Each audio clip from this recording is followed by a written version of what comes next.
नमस्कार. टेक्निकल फंडा देव दीक्षित या आपल्या यूट्यूब चॅनलवरती तुम्हा सर्वांचं सहर्ष स्वागत आहे. मित्रांनो, आपण काल एक व्हिडिओ बनवलेला आहे. त्याच्यामध्ये सोन्या चांदीमध्ये झालेल्या दरवाढीतून कसा फायदा घ्यायचा किंवा काय परिस्थिती आहे याची तपशीलवार चर्चा केलेली होती. आज त्याचाच हा दुसरा भाग असणार आहे. आता तुम्हाला एक महत्त्वाची गोष्ट सांगू इच्छितो की बऱ्याच सराफांचा किंवा सुवर्णकारांचा, सोनारांचा हा प्रश्न असतो की ही जी भाववाढ चालू आहे सोन्याची आणि चांदीची, ही कधी कमी होईल का किंवा कमी होणार का आणि आपल्या व्यवसायाचं पुढं काय होणार, हा एक सगळ्यात महत्त्वाचा प्रश्न कालच्या व्हिडिओमध्ये राहिलेला आहे.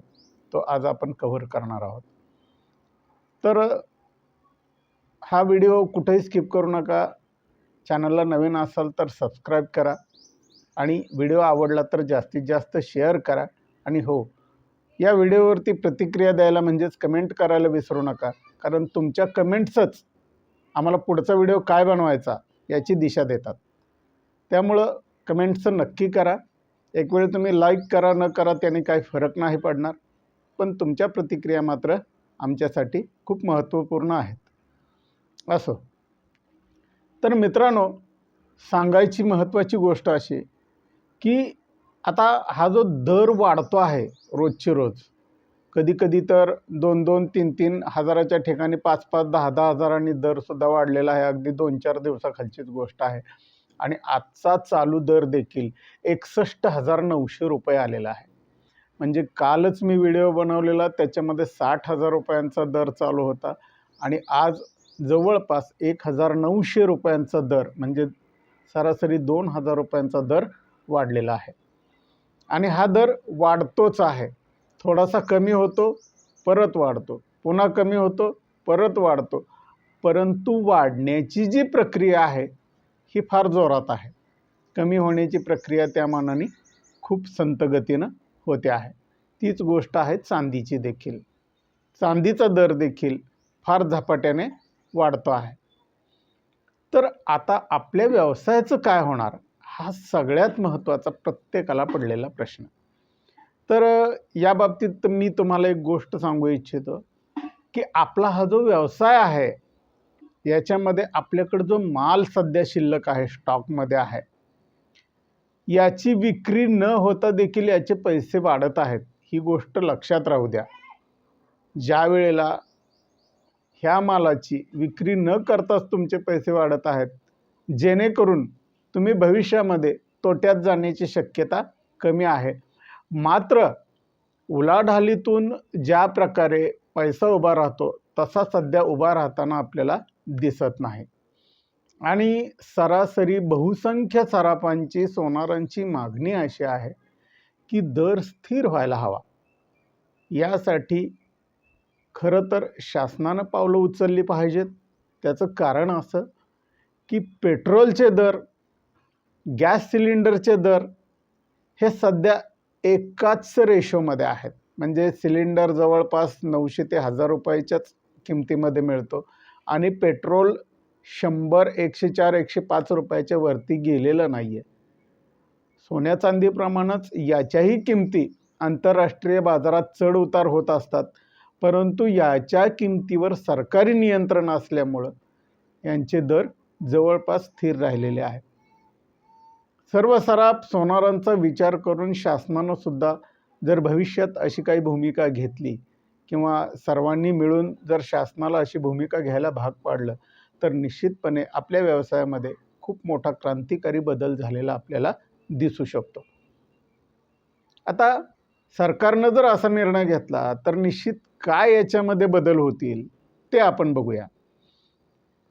सरकारनं निर्णय घेतला किंवा कदाचित पुढं मागं दर स्थिर झाले, समजा 1,20,000 किंवा 1,30,000 आणि चांदीसुद्धा 1,50,000, 60,000च्या दरम्यान जर आली, तर दर जर स्थिर झाले तर ग्राहकांना विश्वास पटेल की आता दर जास्त पण होत नाही, आता कमी पण होत नाही, आता आपण खरेदी करायला काही हरकत नाही. कारण 10 ते 12 वर्षापूर्वी दर स्थिर राहिल्याप्रमाणेच होते, फार तर 50-100 रुपयांची त्याच्यामध्ये कमी जास्त वाढ व्हायची, कमी व्हायचे. त्यामुळे ते फारसं जाणवत नव्हतं. पण आता जाणवणारी दरवाढ म्हणण्यापेक्षा अक्षरशः आपण ज्याला अक्रीत म्हणू किंवा अति म्हणू, अशा प्रकारची दरवाढ सध्या आपल्याला पाहायला मिळते आहे. दरवाढ दरवर्षी 10%, 15%, 12%, 5% अशा पद्धतीनं जर झाली तर ती सोयीस्कर ठरू शकते, किंवा दरमहा दरवाढ झाली थोडीफार तरी काही फरक पडत नाही. परंतु अति दरवाढ ही काहीही कामाची नाही. आता सगळ्यात महत्त्वाचा आणखी एक मुद्दा असा आहे की आता हा जो स्टॉक आहे, हा स्टॉक सर्व सराफ आणि सोनारांना बरेच दिवस सांभाळून ठेवावा लागणार आहे. कारण ग्राहक वर्ग कमी झालेला असल्यामुळं पूर्वी जसं ग्राहक 7 भार 8 भार म्हणजे 70 ग्राम 80 ग्राम 100 ग्राम किंवा काही काही महिला 120 ग्राम 140 ग्रामचे पैंजण घेत होत्या, त्या महिला आता तेवढ्या वजनाचं पैंजण घेऊ शकत नाहीत. कारण त्या पैंजणची किंमत त्या काळी फार फार तर 5 ते 6 हजार रुपये असायची. आज त्याच पैंजणची किंमत जवळपास 15 ते 25 हजाराच्या घरात पोचलेली आहे. त्यामुळं कष्टकरी रोजंदारी महिला मजूर वर्ग हे कधीही खरेदी करू शकणार नाहीत, कारण त्या प्रमाणात त्यांची पगारवाढ किंवा त्यांच्या मजुरीमध्ये वेतनामध्ये वाढ झालेली दिसत नाही. मग आता काय करायचं?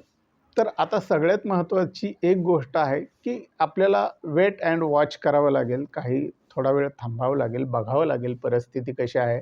आणि मी कालच्या व्हिडिओमध्ये तुम्हाला सांगितल्याप्रमाणे तुम्हाला एखादा सोबत जोड व्यवसाय जर चालू करता आला तर अगदी उत्तम.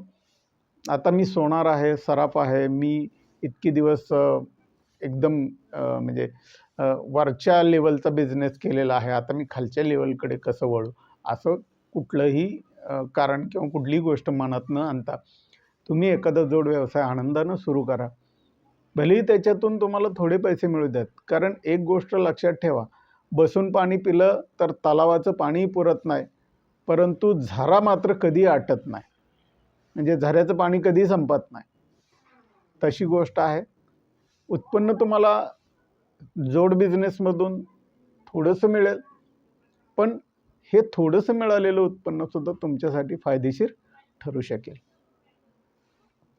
आणि अजून एक, बरेचसे सराफ किंवा सोनार सुवर्णकार म्हणतात की आता बिझनेस जवळपास संपल्यातच जमा आहे. तर असं होणार नाही, बिझनेस संपणार नाही, फक्त त्याची तीव्रता मात्र कमी जास्त होऊ शकते.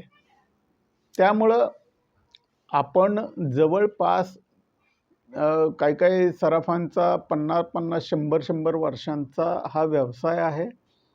आणि जे नवीन सराफ आलेले आहेत आत्ता मार्केटमध्ये त्यांचा अल्पकाळाचा आहे. पण जो व्यवसाय आपण 50-60 वर्ष मोठ्या प्रेमानं सांभाळला, तो असा एका छोट्याशा धक्क्यानं मोडणं हे उचित ठरणार नाही. तर यासाठी आता ग्राहक वर्ग तुमचा कमी आहे, आणखी तो कमी होण्याची पण शक्यता आहे. भाववाढ आपल्या हातात नाही, भाव जास्त पण होतील, कमी पण होतील. आणि मी सांगितल्याप्रमाणे सरकारी नियंत्रण जर आलं तर अत्यंत उत्तम होणार आहे, पण त्याची चिन्ह तशी फारशी काही दिसत नाही. आणि सगळ्यात महत्त्वाची गोष्ट अजून एक तुम्हाला सांगायची आहे, ती म्हणजे अशी की ज्याप्रमाणे बाकीच्या गोष्टी जनतेला, लोकांना ह्या आवश्यक सेवेमध्ये मोडतात, तसं दुर्दैवानं सोनं आणि चांदी हे आवश्यक सेवेमध्ये मोडत नाही. मात्र ते आवश्यक सेवेत जरी मोडत नसलं तरी सणावाराला, उत्सवाला, त्याशिवाय त्या कुटुंबाच्या आनंदाला उधाणच येऊ शकत नाही किंवा शोभा येऊ शकत नाही. मग आता काय करायचं आहे? तर आता आपण ह्या आहे त्या गोष्टीचा सुद्धा थोडासा फायदा उचलण्याचा प्रयत्न अशा पद्धतीनं करायचा आहे. मी काल तुम्हाला सांगितल्याप्रमाणे तुम्ही चांदीचे आणि सोन्याचे कॉईन्स तयार करा आणि हे कॉईन्स तुमच्या दुकानामध्ये विक्रीला ठेवा.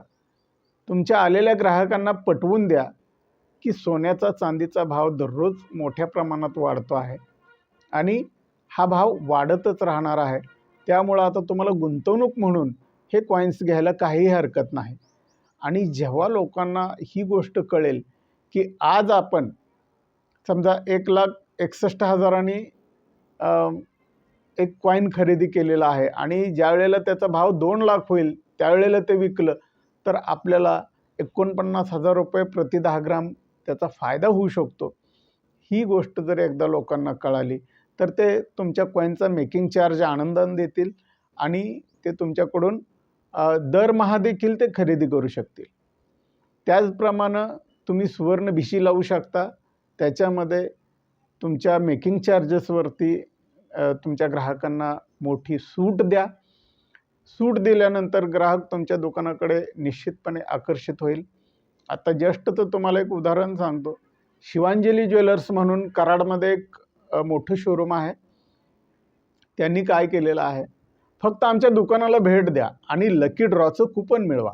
त्या लकी ड्रॉमध्ये त्यांनी स्कूटीसह इतर 25 मोठमोठी बक्षिसं ठेवलेली आहेत आणि तिथं गेल्यानंतर ग्राहकांना दागिन्यांचं महत्त्व व्यवस्थित समजावून सांगतात आणि ग्राहकांना एकदा का तिथपर्यंत ते आले तर त्यांना ती घेण्याची इच्छा पण निर्माण होऊ शकते. त्यामुळं तुम्ही अशाच प्रकारच्या आयडियाज थोडंसं लावा, कारण सोशल मीडियाचा जमाना आहे. तुमचे जे व्हॉट्सअपचे स्टेटस आहेत, जे तुमचे फ्रेंड्स ग्रुप सर्कल आहेत, अशांमध्ये तुमच्या दुकानाच्या तुमच्या दागिन्याच्या जाहिराती टाका आणि त्याच्यामध्ये एक गोष्ट लक्षात घ्या की फक्त नुसत्या जाहिराती टाकू नका, तर त्या जाहिरातींमध्ये तुमचे सोन्याचे दागिने किती चांगल्या क्वालिटीचे आहेत किंवा ते उत्सवाला तुम्हाला कशा प्रकारे तुमच्या आनंदाला उधाण आणतात, शोभा वाढवतात आणि तुमच्या संकटकाळी किती खंबीरपणानं उभं राहतात हे प्रकर्षानं नमूद करा. ते फार गरजेचं आहे. तुम्हाला जर अशा काही जाहिरातीची डिझाईन किंवा आयडिया हवी असेल तर मला कमेंट बॉक्समध्ये लिहा. त्यांना पर्सनली मी स्वतः एक डिझाईन करून पाठवेन. तर अशा प्रकारे आपला व्यवसाय थोडासा सेटअप वेगळ्या पद्धतीनं करावा लागेल. आणि एक गोष्ट लक्षात घ्या, तुम्हाला ती मुंगीची गोष्ट माहिती कोळ्याची गोष्ट माहिती असेल की एक कोळी छतावरती चढत असतो. तो 1 वेळा, 2 वेळा, 4 वेळा, 10 वेळा, 11 वेळा चढून फेल होतो, पण 12व्या वेळेला मात्र तो सक्सेस होतो. तसंच आपलं आहे. आपल्याला धक्के असे बसणार आहेत किंवा या प्रपंचामध्ये धक्के बसू शकतात, पण याचा अर्थ असा नाही की आपण हार मानावी. तर मला खात्री आहे की निश्चितपणे तुम्हाला या व्हिडिओमधून काही गोष्टी माहिती झाल्या असतील आणि जर तुम्हाला काही शंका असेल, काही प्रश्न असेल तर खाली कमेंटमध्ये आम्हाला विचारा. आम्ही निश्चितपणे त्याचं व्यवस्थित उत्तर देण्याचा प्रयत्न करू. व्हिडिओ आवडला तर नक्की मागाशी सांगितल्याप्रमाणे सर्वांना शेअर करा.